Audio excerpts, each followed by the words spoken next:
Welcome to another episode of the Brave Widow Show. Before we dive into today's episode, we are still enrolling for Brave Widow Academy. The first classes have kicked off, and I would love to see you there. The Academy is a 6-month group coaching program.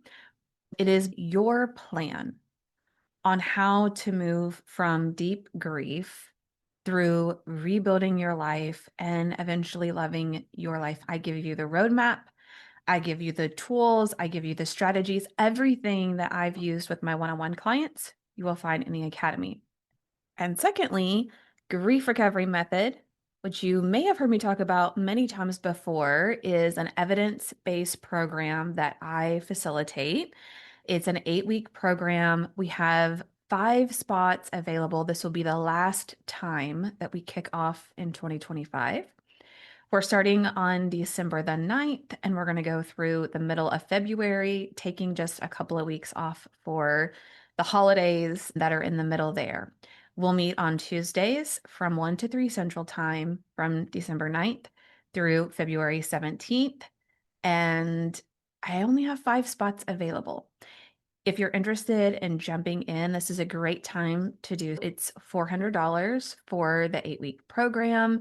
And to be able to learn all of the tools, to be able to navigate not only grief, but navigate this new life beyond grief. It'll give you the tools, it'll give you the processes, and it'll be things that you'll carry with you the rest of your life and that you will be able to use. So if you're interested in joining, go to bravewidow.com, and the link to join will also be in the show notes. All right, let's dive into this week's episode. Have you ever wondered, or maybe you're still wondering, will I always feel like this? Is this the rest of my life? Like the question that I had for the long felt like eternity, but it was always like, is this it? This is my life now? 40 or 50 more years of this? Really? And I struggled because I didn't know what to expect, right? Like people just say, give it time and you'll start to feel better, or time heals all wounds, or you just gotta wait and you'll go back to normal. But for me, time was not really helping me. Time kind of numbed the volatility and the big emotional ups and downs, but it wasn't helping me feel like anything else was really changing. Like I just felt like I was still living my day in and day out. And what I'm going to share with you is an answer to this question. And at the end, you might not like the answer that I have to this question. You'll have to stay tuned to the end to see what I have to say. But as I thought about how to answer this question, I thought about it through the RISE framework, which is the 4 seasons of grief that I talk about. And so that's how I'm going to share how grief and love have changed for me and some of my clients over the past 4.5 years that I've been widowed. So, in that first season of grief, we start with the R in RISE, which is rawness. And in rawness, like grief is all you can feel, unless you just feel completely numb. You're in survival mode. You're in get things done. Like I just felt like I had been struck by lightning and I was just stunned. Like you see the cartoon characters, if something like hits them or shocks them, like they're just stunned and they're seeing stars and they're just spinning around. I also felt like I was just a living zombie where I had a horrible insomnia. I was sleeping maybe 2 or 3 hours per night max. I was super productive. I put together lots of furniture. I completed a lot of projects, but during the day, I just felt like my world was now black and white, and it was just weird. It was like time was going past me and around me, and it was like my world had stopped. How dare does everybody else's world keep going on? I felt really incomplete. And so in the beginning, grief is what you feel, it's all consuming. And I've heard this said so many times, and I didn't really understand what people would mean when they would say grief is love with nowhere to go. and you learn where to put it. And when I was early in grief, I'm like, what does that even mean? That made no sense for me. To me, grief was suffocating. It was all consuming. It felt impossible, like a boulder just on my shoulders. And I'm like, how am I supposed to carry this forever? And people would also say, grief doesn't go away.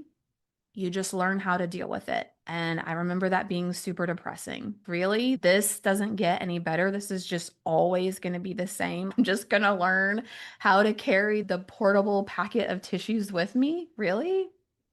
And I just remember like this, I just felt like I was trying to survive. I couldn't sleep. I couldn't think. I couldn't remember what day it was.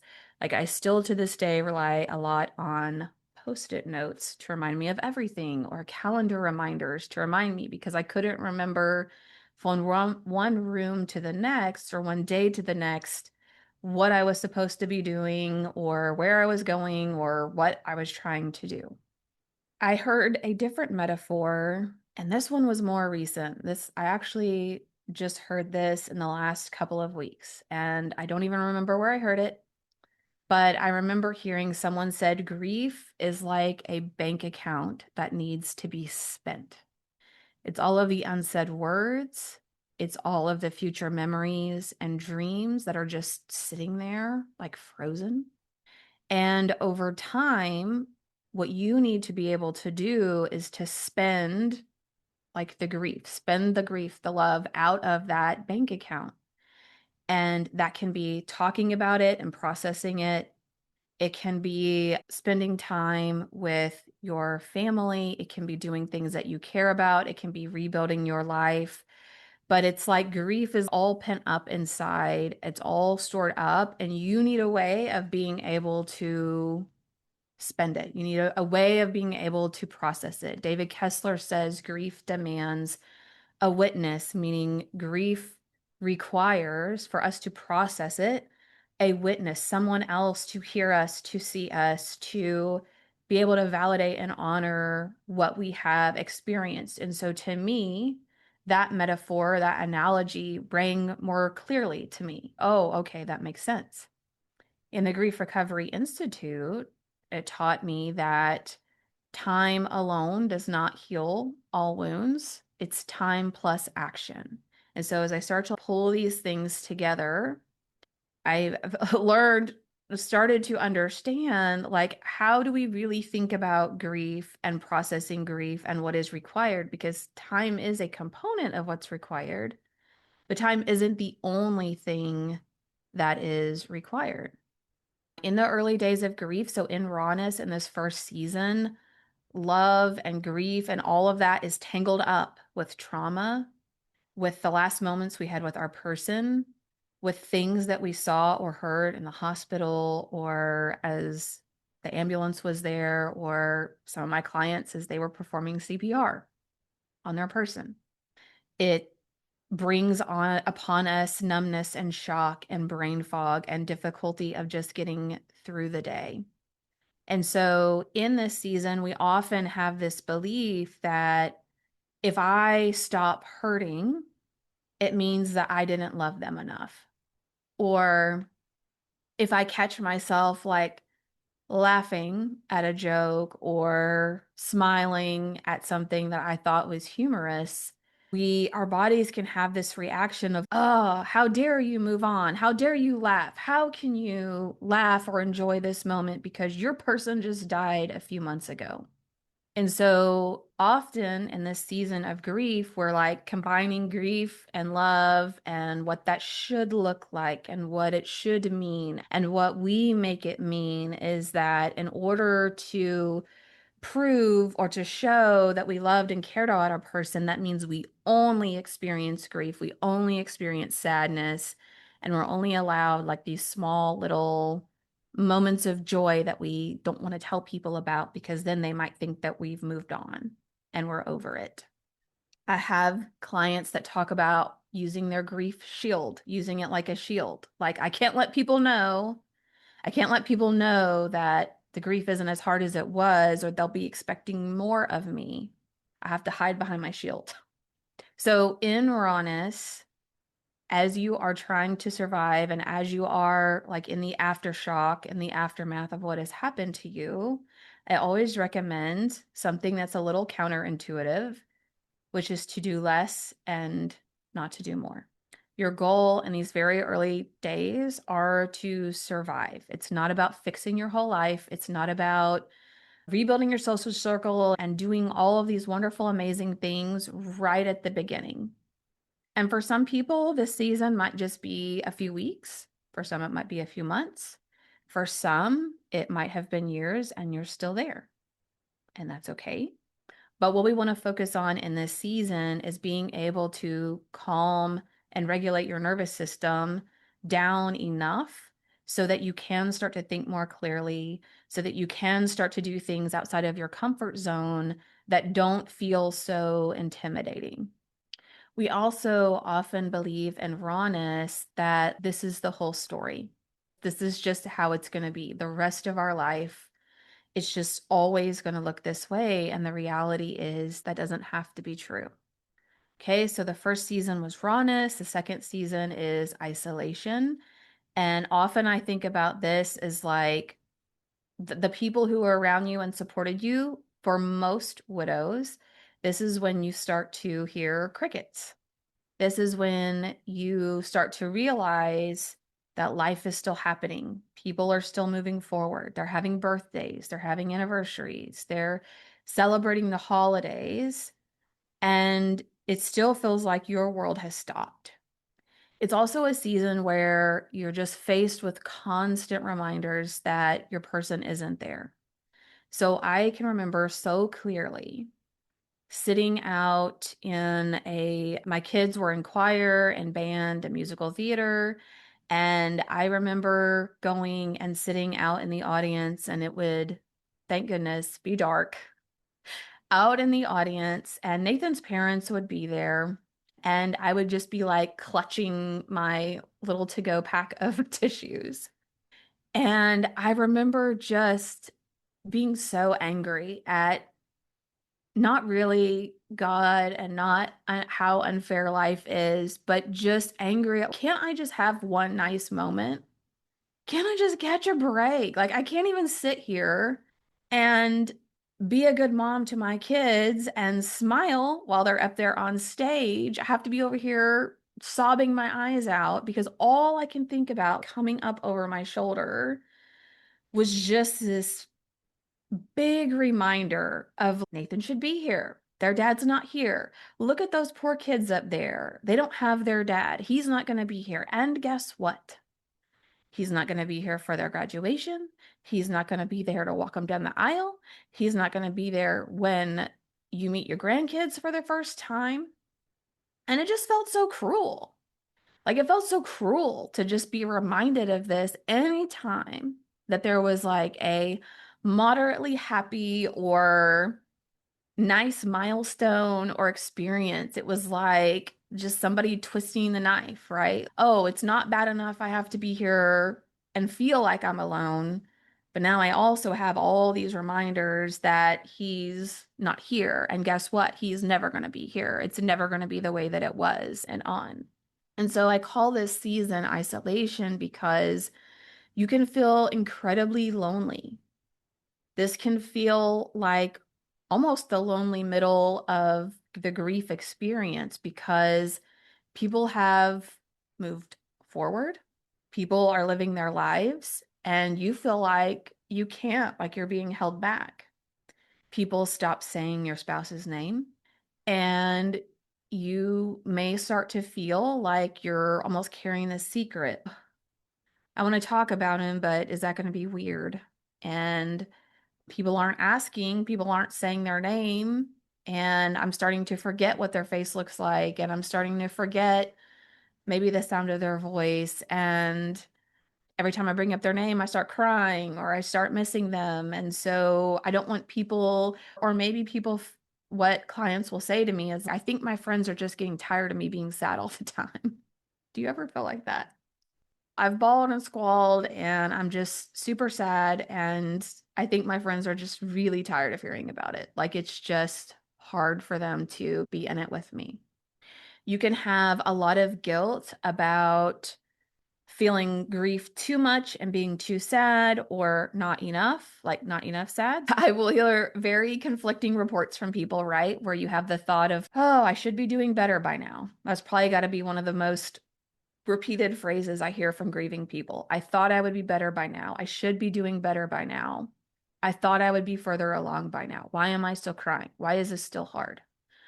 Or I wanted to have a good time, or I started to get excited about something and immediately grief shuts it down because of the guilt, right? Oh, I'm starting to explore something new or try something new. And instantly it's like, how dare you? How dare you? What are you thinking? What are you doing? This is often why a lot of widows feel like they get stuck, because as they're starting to move from season 2 to 3, they're trying new things, they're going new places, they're getting like these little glimmers of hope or excitement or curiosity.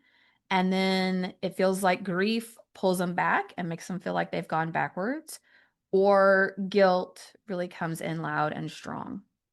In isolation, there are also a lot of questions that people wrestle with, like, where is God in all of this? Who am I now? Am I still a wife? Am I still a husband? What is my identity now that I'm not married to this person on earth? Especially if you're an empty nester, or you didn't have kids, or you're transitioning to empty nest. There's a lot of lost identity in, oh, I don't feel like my kids need me. My spouse doesn't need me. Nobody needs me. So why am I still here? So there's this tension that gets created in longing for heaven and longing for being united with your person. And then there's also the reality of, I'm still here. So like, why? Now what? What is supposed to be my purpose, and what am I supposed to be focusing on? And then there are also thoughts like, if I always feel this way, then what is the point? And so for me, if you've heard my story, I've talked about the moment where I'm sitting out on the park bench out in our backyard. And this was probably 18 months after he had died. And I had left a 20-year career in healthcare just to catch my breath and also to be there for my kids logistically to get them where they needed to go. I had 4 teenagers. My life was crazy. And I just remember it had been about 6 months since I had left my career in healthcare, which very much my identity was tied up in. And I just remember sitting there and being, what's the point? I tried to think about things I might want for the future. I don't even know who I am anymore.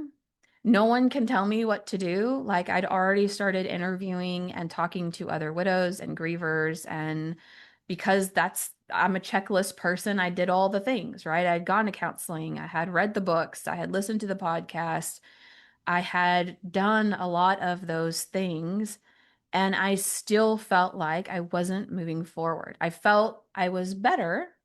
I was no longer in those really rough days of grief, but I was just at this point where I'm like, what now? And why even try to think about the future and what I might want to do? Because what's it going to matter? He's not going to be here. I can't even go to my kids' events without being reminded and tortured by the fact that he's not there.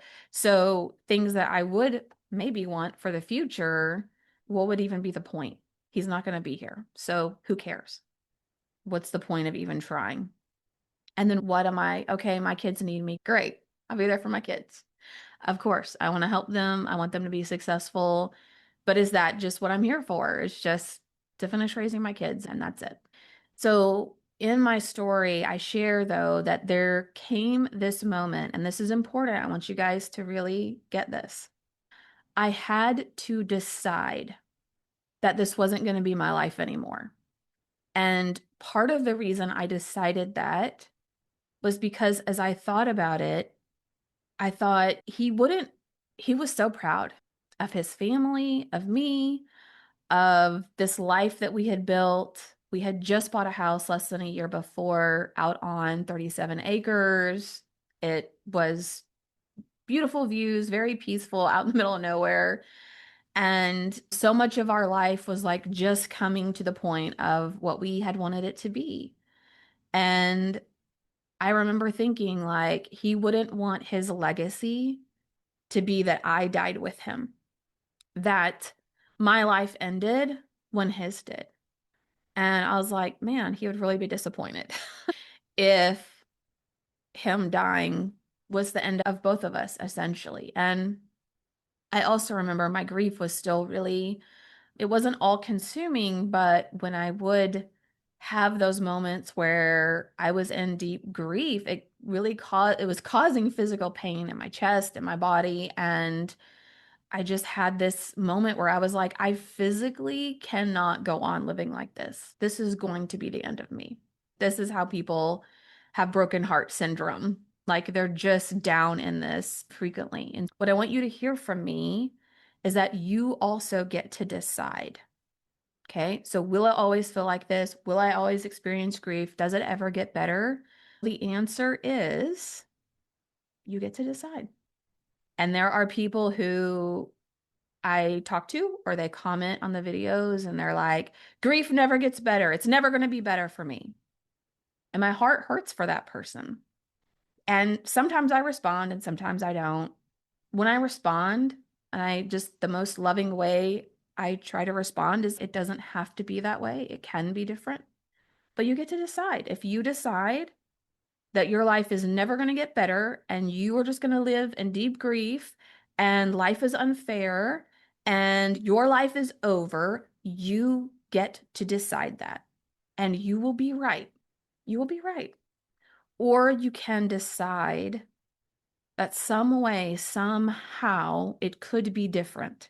And you don't see the path and you don't know what it looks like in the future. And you can't even imagine, like, how would that be possible? That was where I was in this moment. How would that be possible? How could I even enjoy life again? Because Nathan's not going to be here. So my life is always going to be subpar to the life that I had. Like I've reached the climax, the summit of this journey. It's all downhill from here. It's just never going to be any better. It's never going to be good again. So how could it be possible that I would enjoy life again? I don't even see it. But it requires that tiny little seed of faith and those blind baby steps forward that say, I don't know how it's possible, but I believe because I see other people, it's possible for them. I see other widows and widowers. I see Emily. I hear that people, and even if they can't articulate it, because that was my struggle, I would talk to people and they would be loving life again and having a wonderful time. They couldn't explain it to me what they did to get there, right? They're just like, oh, it gets better after a few years and you move on. And it's how long? This is not working. So even if people can't articulate it, it's that belief that, okay, I don't see the path, but I'm going to believe that there can be something different and something that I can enjoy about the future. And I won't be here. I won't be stuck here. So, season 3, self discovery. So, we've had rawness, isolation, self discovery. Okay. So, this again is where people tend to get stuck. And also, this is where things start to get a little exciting and where grief and love really start to change. Okay. This is where we start to think about, okay, I've come to terms with the fact that my old life is gone and I can't go back. And also, I'm have no idea what life could look like, what would I want it to look like, what would be meaningful and fulfilling to me. So I'm going to start trying some new things. Hi, Dr. Tina. I'm going to start trying some new things and exploring that and figuring that out.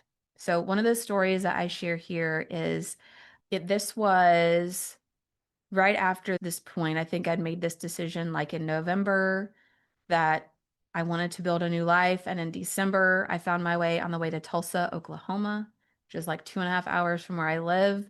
And I was going to see Dr. Jordan Peterson in person. He'd been all over my TikTok feed at the time. I liked what he talked about often. And I was like, oh my gosh, he's going to be in Tulsa. I can go over there. And this was really going to be the first time that I really stepped out and was like, okay, I want to be proactive with doing things, with figuring out how I could rebuild a life. What are the types of things that I would like to do? I'm a lifelong learner. I would love to go to conferences. I would love to go to events where I can learn things. And so I thought this would be a very easy one. I can drive over to Tulsa. I can have an afternoon at the mall, and then I can go see Jordan Peterson. And yes, I can sit there by myself, but it will be okay. So I get in the car, driving down the turnpike to get to Tulsa. I stop about halfway through to get some gas and get a little bit of lunch. And I remember, like, I got my McDonald's, I got in the car and I shut the door, and it was just instant tears. And it was all of these horrible thoughts like, what are you doing? Why are you even trying to do something that you might enjoy again? What is wrong with you?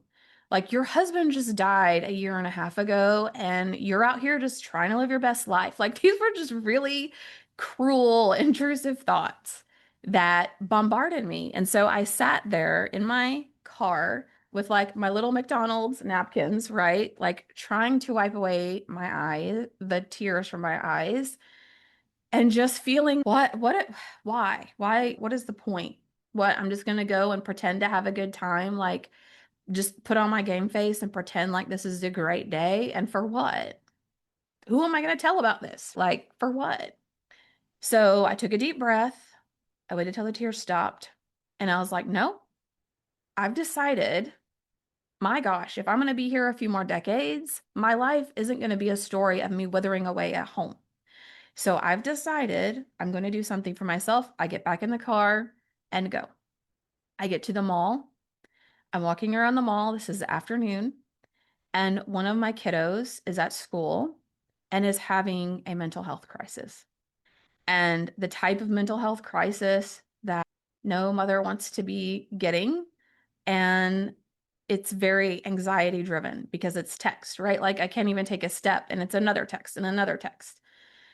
And I just remember, like, I could physically feel the anxiety like climbing up my back and into my neck. And I felt my jaw get tight and my face was red and I couldn't see because I was all teary eyed again. And again, it was the same thoughts of, what are you doing? Your kids need you. What, you're out at the mall? Like, up, you're a bad mom. You left and your kid needs you. You need to go back and get them. This was a waste of time. Like, what are you doing? All those thoughts came up. Well, I ended up calling my mother-in-law. She went and got my kiddo and everything was okay. But so then after I go to the mall and I go to dinner with an old colleague that I worked with before, then I go by myself to this convention and I look nice. I'm dressed up. There's lots of people who are dressed up. We go to the BOK Center, which is like an event center, and I'm standing in line outdoors in the cold. And I'm like looking around at everyone else that's standing in line. And I'm like, this is really weird. I am like, I think out of the thousands of people that are here, I am the only one by myself. And it felt like I just had this flashing sign over my head that was like, everybody look at me. Look at this weirdo who comes to a conference all by themselves. That's so weird. And if you have been in those moments, you know how it is when, you feel like somebody looks at you a little too long, that people are like, oh, that's weird. She's just standing there by herself. That's strange. And I'm sure nobody was thinking that, but in those moments, you feel very self-conscious. And it was, again, constant reminders. I'm going to the bathroom alone, going to the concession stand alone. No one to help me with juggling the coat and the purse and the like drink and the popcorn and like making my way to my seat. And everybody's just chattering excitedly. They're so excited for him to come out on stage. And I'm just looking around, yeah, this is so great. And no one to share that experience with. And so the reason I share that is because when you are in this third season of grief, and as you are thinking about how grief changes and how your love for your person is changing during these things, it's really hard and awkward and weird in the beginning of this season. And I want you to hear that's normal. Okay. So, what happens oftentimes with clients is they are trying new things. They're trying to put themselves out there. There's a lot of self-consciousness and anxiety around talking to people that you don't know, going to a new place, all of those things. There's the guilt of like, why are you doing this? Why are you trying this? People are going to think that you're just, I literally would have people say, oh, you're just living your best life now. And I'm like, what? Have you forgot like the past 2 years of my life? I'm just living my best life now. What? All of those fears and doubts and uncertainties. And then you have waves of grief that make you feel like you have gone back to the beginning, that you're starting from square one, that are reminders that, oh, you thought you were doing okay, but you are not doing very good. But what I want you to hear is that's very normal, especially at the beginning of this season, okay? Doesn't mean you cannot unheal what you have healed. You cannot go backwards. So this volatility in this season is very normal.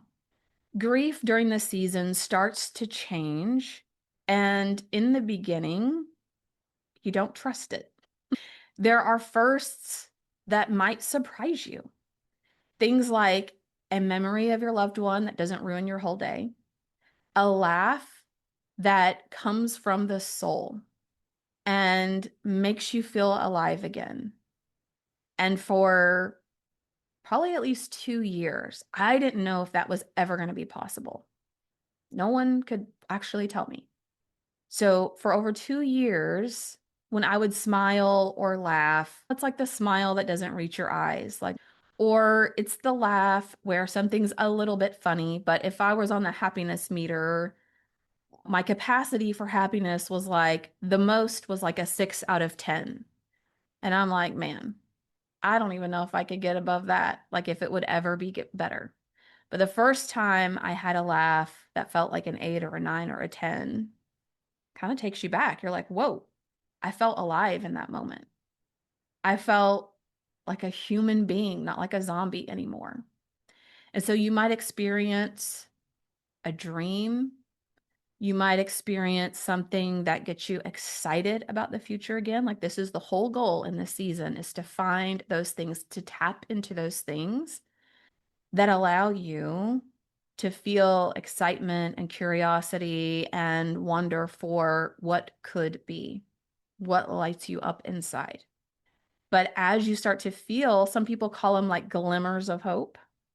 As you start to feel that, then you can also have right behind it this panic. But what does that mean?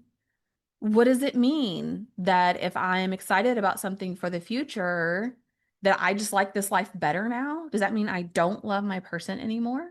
And so, what I teach my clients is how to expand their capacity, how to grow your capacity for both and, right?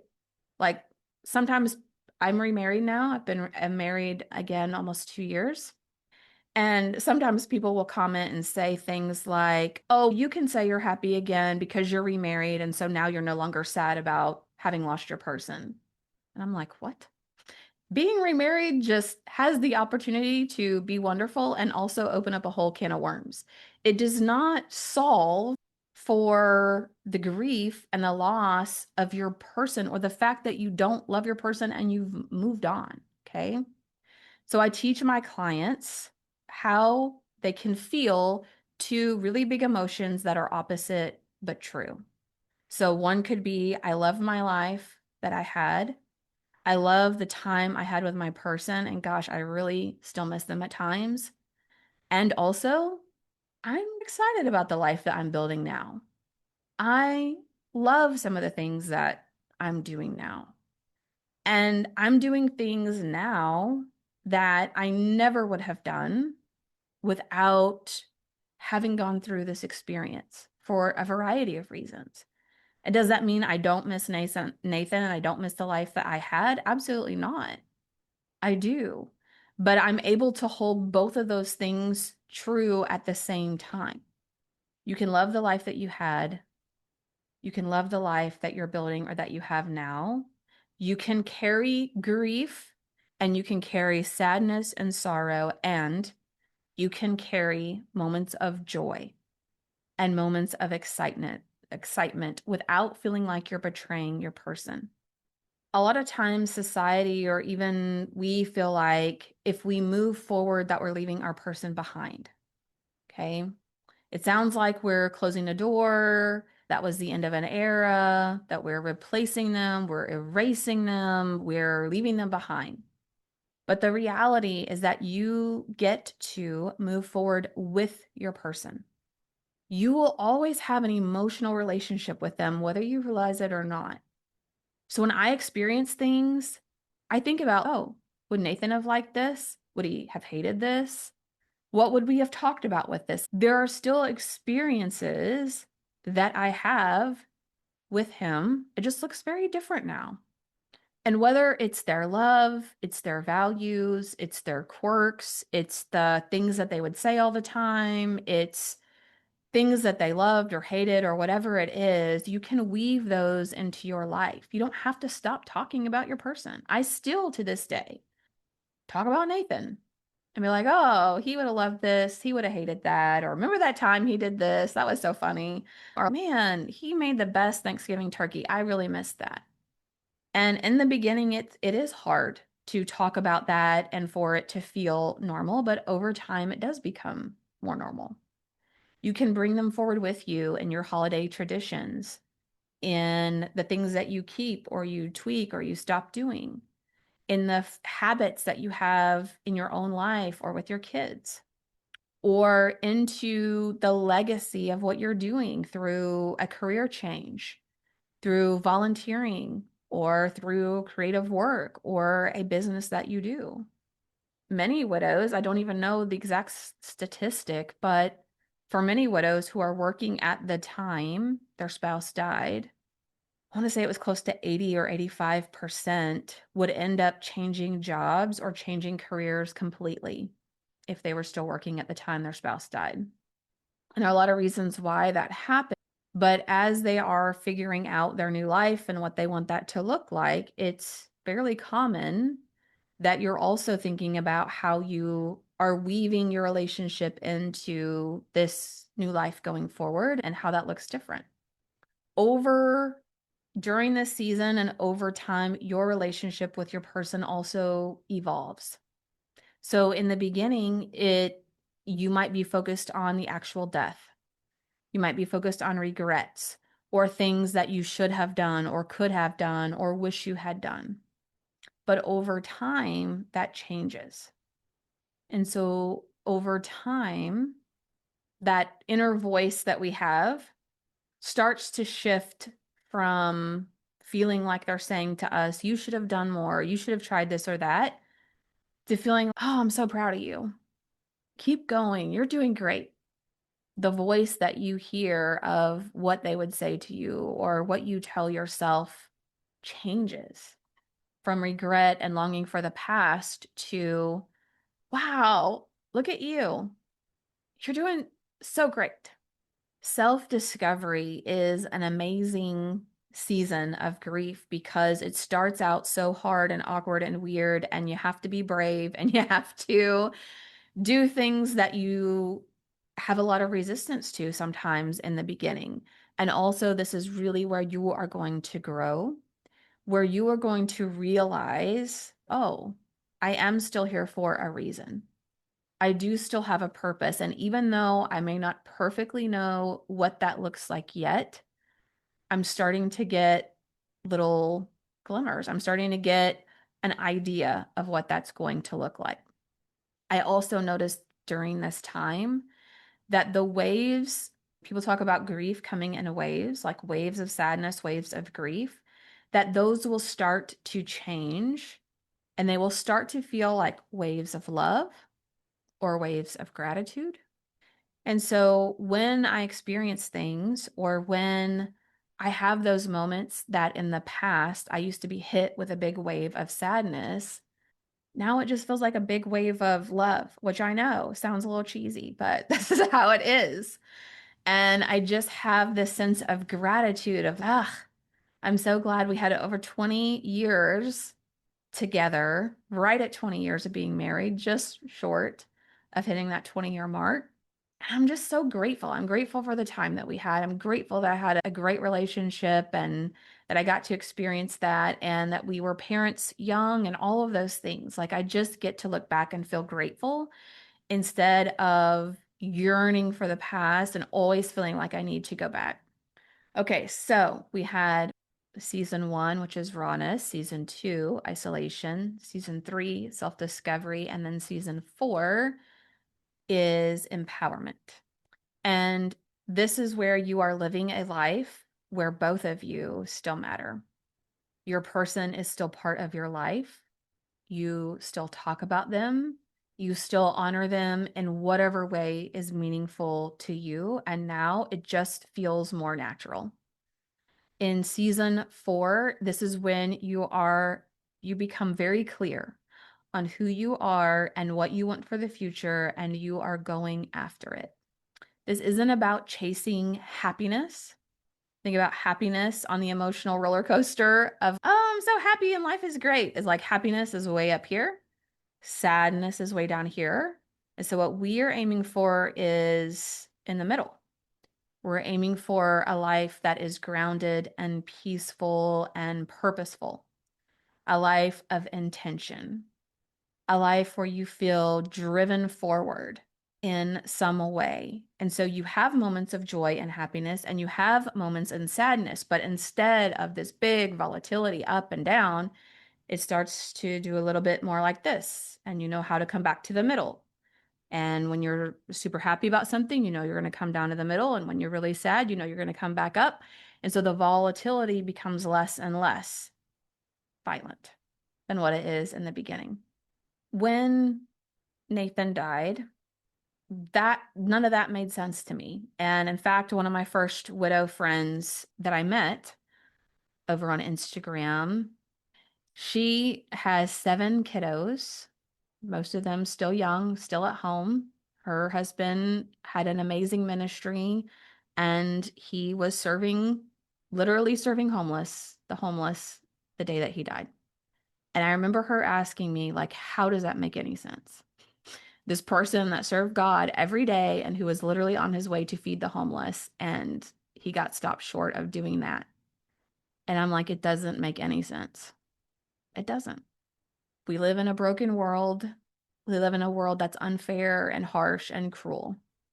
And so even when these tragic things happen, God doesn't expect us to just brush them aside and be like, oh, God is still great and amazing, even though my spirit is crushed. God isn't asking you to erase the past or to erase the love that you had for your person. He wants to walk beside you and walk beside you as your love for your person expands and how you show up with your kids, with what you're called to do, with your community, and in a life where your person is still honored. You still may experience waves of grief and happiness and all of the things, joy, connection, purpose, all of those emotions, and you're still walking side by side with God. And so, how I think about now as grief now in where I am and being in the 4th season of grief and what I see in other people is I really still like this idea that grief is like a bank account that we get to spend. And maybe the dollars are the currency is love, and the currency is honor, and the currency is what we want to give back into the world, whether it's how you show up for yourself, whether it's how you pursue a dream or a calling that feels much bigger than you. Maybe it's in how you serve and create and love others in a way that honors them. For me, what I found to be very helpful was helping the person behind me. So when I was in the early days of grief, the first few months, I was in all the Facebook groups, right? And I was just a lurker, okay? I just lurked in all the Facebook groups. And I would see what people would respond. Like I would read all the comments to what people would say about people who were posting. And the unfortunate thing is, even when I was only 3 or 4 months out, that there were people joining these groups like every day. Like, my spouse just died. It's been a day, it's been a week, it's been a month. And within 3 to 4 months, I was like, I can help that person. I can provide just validation.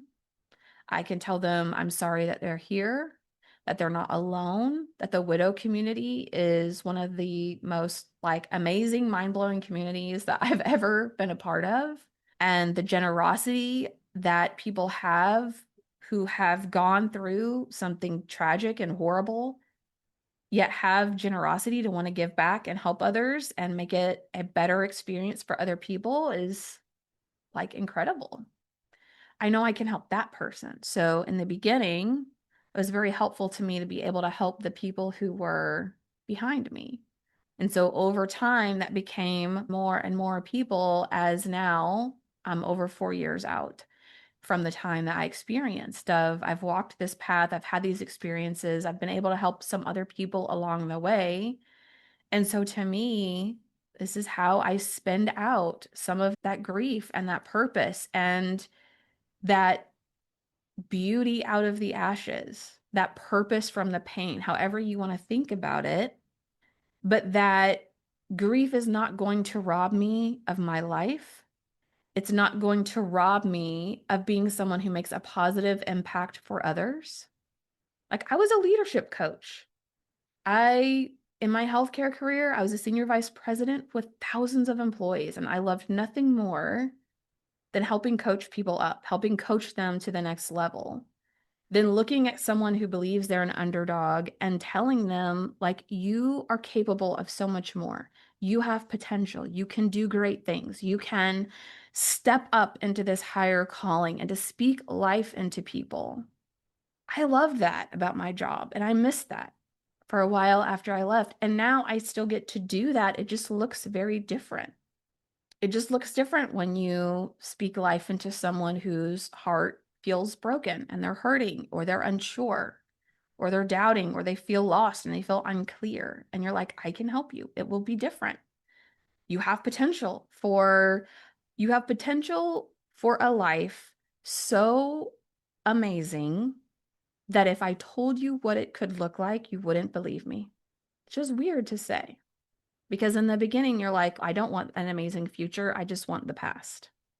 But I'm telling you, you are capable of creating a future, co-creating with God, a future for yourself that is more abundant, more expanded, more amazing than you can even imagine right now. So whatever you can imagine right now, it could be better.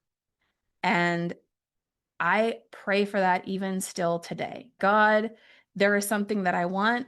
There is something that I would like to have in my life, but I trust that you can grant me something even better than what I can imagine. And so, in that way, I live in surrender of believing that your will, your plan, your purpose is something way greater than anything that I could imagine. All right, so we're coming back to the question of this whole experience together, which is, will I always feel this way? And do you remember what my answer was? You get to decide. It doesn't always have to feel this way, but you can choose that. Like, you can choose to stay where you are in grief. And there is a season, like that's why I have the 4 seasons of grief. This isn't me telling someone who's early on in grief, like, you need to do all these things and create this great life for yourself. Like, no, there is a season and a time for mourning and for grief. And we need to give that season its time. But you don't have to live there for forever. The grief and the love that you have for your person both will change as you move through each of these seasons.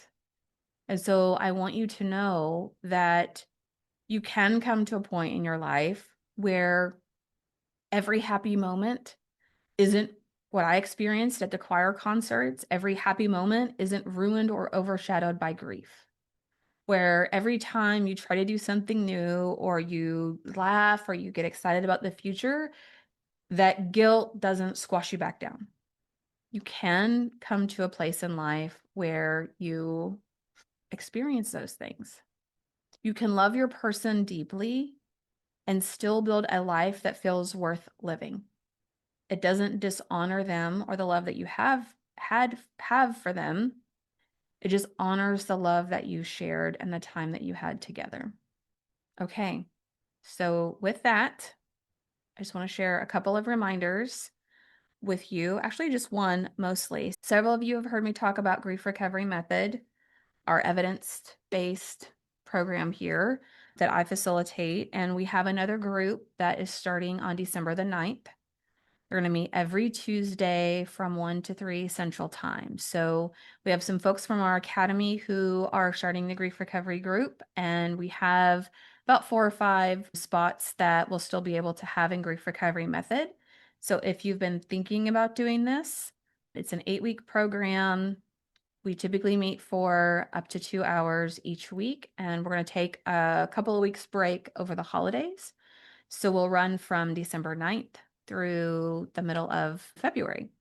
But I would love to see you there. I would love for you guys to get to meet some of the awesome men and women who are part of the Brave Widow Academy and to be able to help equip you with the tools to navigate grief, not only through the next few weeks and these next season, but for the rest of your life.